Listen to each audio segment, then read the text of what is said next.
Hello guys, welcome to my channel. Today we are going to see how to fix a Bluetooth that doesn't find any devices in Windows 7. Let's fix it guys. Go to search menu and type device manager. Click on open it.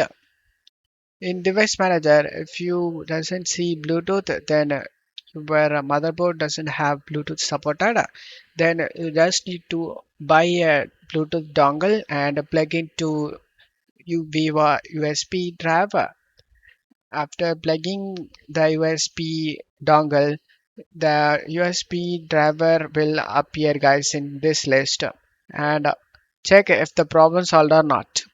If not, method 2 you just need to expand the Bluetooth section over here and right click on the Bluetooth driver and select enable option if it is disabled and then right click and select update driver software and select search automatically for driver.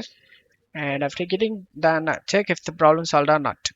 If not, then right click on the Bluetooth driver and select uninstall option and select OK and uninstall it. After the uninstallation done, go to start menu and restart your PC. After restarting, Windows will automatically reinstall the deleted driver.